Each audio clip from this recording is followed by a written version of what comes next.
Hi, I'm Amy from Advocacy Livery, and in this video I'm going to show you how to correctly pick out a hoof in preparation for applying a hoof paste. Hoof pastes or sprays are great to prevent any bacterial or fungal infection any time of the year. If you have an active thrush infection, I would probably apply every day or every other day, depending on how bad the infection is. If not, it's a good idea to do this at least once a week as a prevention. So first, obviously, pick the foot out. Get his feathers out of the way so I can see. So picking out a foot isn't really enough, and these little brushes aren't great. So you need a wire brush. You can get these on Amazon. So if you look at the hoof now and then look at it after I've brushed it, so you don't need to be gentle. You can really go at it, because this will also remove a lot of sort of dead tissue as well. Get down the sides of the frog, get the frog itself. Maybe don't brush that quite as hard, but everywhere else you can really give it a good clean. Make sure down the sides of the frog that you are really getting in there with the hoof pick, because that way you can really dig out any nasties, any thrush, and make sure that you're putting the clay onto a nice fresh area. So next I'm going to apply the hoof clay. This hoof clay is from the Alchemist Garden. You can get a hoof clay of your choice. This is our favourite though, so it's a new pot, so I'm just going to open it. Wear gloves, because otherwise it gets under your nails and you'll smell it all day, although it does smell quite nice. And then just apply down each side of the frog. Let's hair out of the way. Down the central sulcus. Buck has quite a small one, which isn't the best to demonstrate, but just give that a dig out as well. Pop some clay up there, and then just check around the white line for any cracks or openings.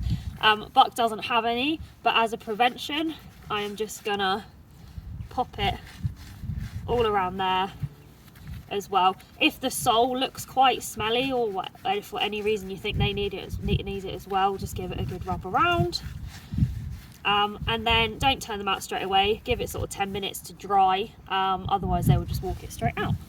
Good boy. Buck often gets a little bit of white line separation or white line disease.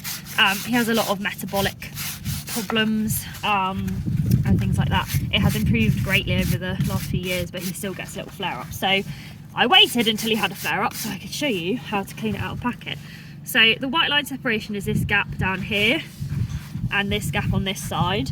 If it was deeper than this, it would be easier to clean out, but it's not very deep. So we're just going to clean it with our wire brush again. And then with this sharp part of the wire brush, I'm just going to stick it in there and see if I can get any extra muck out, which I can.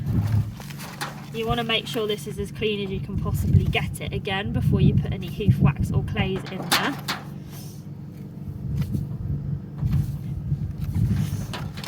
So then you want to use a stickier clay or wax than you were for the hoof pasting.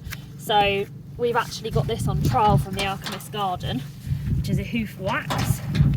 So I'm just going to pull some bits up ready for me to pack in there. You can use beeswax as well, which is great because it's naturally antibacterial, etc. I'm going to pick that back up. I'm going to get that wax, warm it up in my fingers, and I'm just going to press it down nicely into this gap. So this will stop any little stones or any bacteria getting in there and making it worse, and killing off any bacteria that's already in there, because that can also be what is the cause of white line disease. So just make sure you get all of it in there. Some hoof waxes and things might need warming up in the microwave first before you use them. There's lots of different types. And then once I've filled those gaps in, I will clay the rest of the foot like I did in the first part of this video with our hoof paste around the frogs. So just get a big nice clump, stick it down the sides, and this central sulcus is actually nice, a bit bigger, so again make sure that's properly dug out and paste it in. And just for good measure, I'm going to stick it around the sides of the foot as well. And that's all done.